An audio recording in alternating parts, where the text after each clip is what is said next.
नमस्ते दोस्तों। चलिए आज हम डिलन थॉमस की एक बहुत ही खूबसूरत कविता फर्न हिल की गहराइयों में उतरते हैं।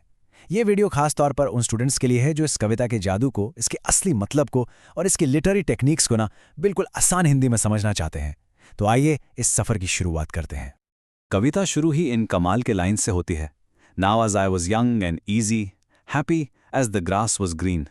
इन शब्दों को पढ़ते ही आप सीधे उस दुनिया में पहुंच जाते हैं जहां स्पीकर अपने बचपन को याद कर रहा है। एक ऐसी दुनिया जहां वो बिल्कुल बेफिक्र और आज़ाद था। सोच के देखिए, सेब के पेड़ों के नीचे उसकी खुशी उतनी ही नेचुरल और जिंदा थी जितनी हरी घास होती है। ये लाइंस असल में उस मासूमियत की नींव रखती हैं जो इस पूरी कविता का दिल है।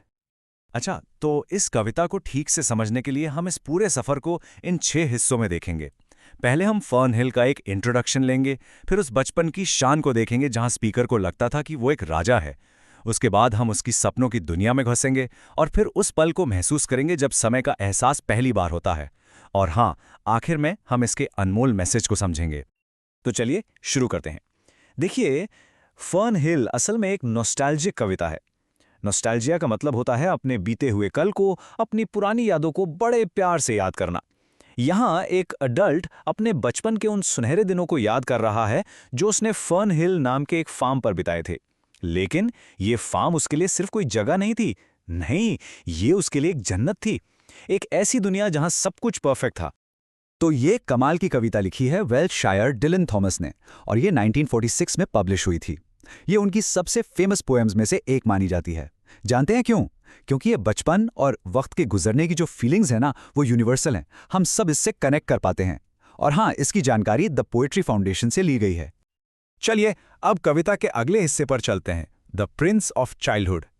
इस सेक्शन में स्पीकर याद करता है कि बचपन में वो फर्न हिल का मालिक था, अपनी छोटी सी दुनिया का शहजादा। उसे लगता था कि हर चीज, हर पेड़, हर नजारा सिर्फ और सिर्फ उसी के लिए बनी है। कविता में वो कहता है, honoured among wagons I was Prince of the Apple towns. जरा सोचिए इसका मतलब। वो खुद को सेब के बागों का राजकुमार मानता था। उसके लिए पेड़ और पत्तियां उसकी प्रजा थीं। ये एक बच्चे की कल्पना शक्ति है जो खुद को एक आम लड़का नहीं बल्कि अपनी ही दुनिया का एक पावरफुल राजा समझता है। तो सवाल यह है कि थॉमस ने ये जादू शब्दों से किया कैसे? यहाँ आप कुछ लिटरेरी डिवाइसेस देख सकते हैं। सबसे पहले है मेटाफोर यानी रूपक अलंकार, जैसे Prince of the Apple towns, जहाँ वो अपनी तुलना एक राजकुमार से कर रहा है। फिर है इमेजरी यानी शब्दों से तस्वीर बनाना। कविता में ग्रीन एंड गोल्डन जैसे रंगों का इस्तेमाल बचपन की उन सुनहरी यादों को बिल्कुल जिंदा कर देता है। और सबसे इंपॉर्टेंट है पर्सोनिफिकेशन यानी मानवीकरण।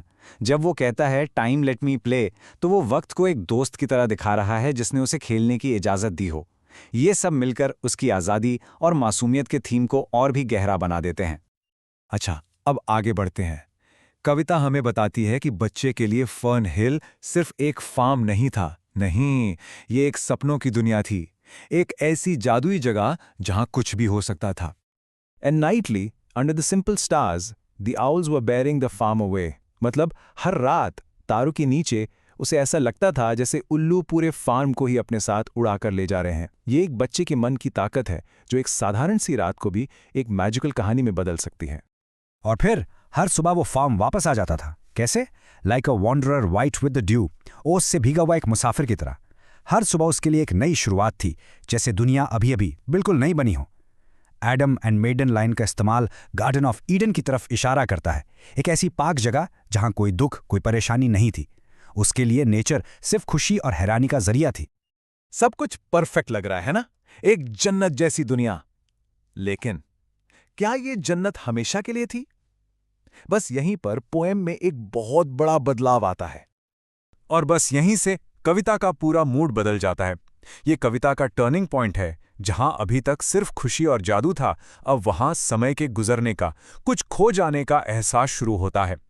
अब आवाज बच्चे की नहीं बल्कि उस अडल्ट की है जो इन यादों को देख रहा है। स्पीकर अब कहता है, I ran my heedless ways, nothing I cared. यानी मैं लापरवाही से जीता रहा, मुझे कोई परवाही नहीं थी। पर किस बात की परवाह नहीं थी? इस सच की कि समय हमें मॉर्निंग सॉन्ग्स यानी बचपन और जवानी के दिन बहुत कम देता है। उसे इस बात का एहसास ही नहीं था कि यही समय उन मासूम बच्चों को उनकी ग्रेस यानी मासूमियत से धीरे धीरे दूर ले जाता है।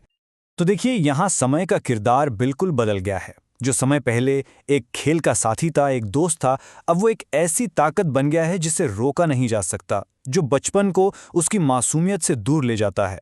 और इस कहानी का सबसे दुख भरा हिस्सा ये है कि बचपन में स्पीकर आने वाले इस बदलाव से बिल्कुल अनजान था, उसे कुछ पता ही नहीं था।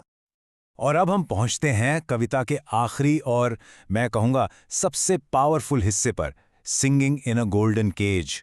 यहाँ बचपन की वो सुनहरी यादें और उसके खो जाने का दुख दोनों आपस में टकराते हैं। कविता इन 2 लाइन्स पर खत्म होती है जो इसका पूरा निचोड़ है।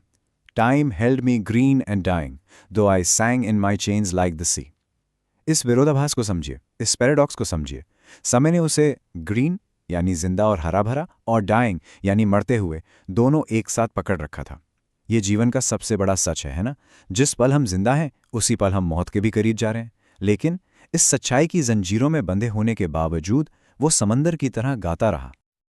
ये स्लाइड दोस्तों इस पूरी कविता के इस दोहरेपन को बिल्कुल साफ कर देती है। एक तरफ है यूथ्स इल्यूजन, बचपन का भ्रम, जहां सब कुछ गोल्डन एंड ग्रीन था, वो प्रिंस ऑफ द वर्ल्ड था और टाइम उसे खेलने देता था। और दूसरी तरफ है अडल्ट्स रियलिटी, वयस्क होने की सच्चाई, जहां वो ग्रीन एंड डाइंग है, अपनी जंजीरों में गारा है और अब टाइम ने उसे पकड़ रखा है। लापरवाही की जगह अब मासूमियत खो देने का एहसास है।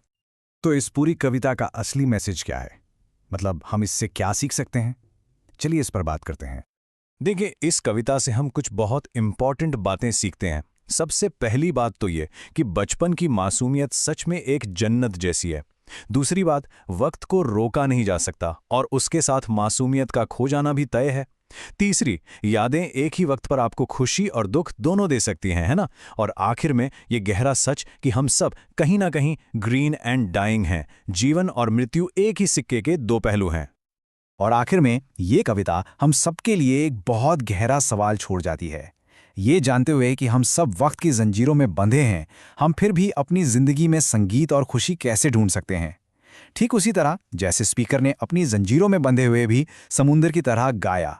ये एक ऐसा सवाल है जिस पर हम सबको सोचना चाहिए। तो ये था फर्न हिल का हमारा एनालिसिस। उम्मीद है आपको ये पसंद आया होगा। ऐसे ही और लिटरेरी एक्सप्लेनर्स के लिए चैनल को सब्सक्राइब ज़रूर करें। देखने के लिए बहुत बहुत धन्यवाद।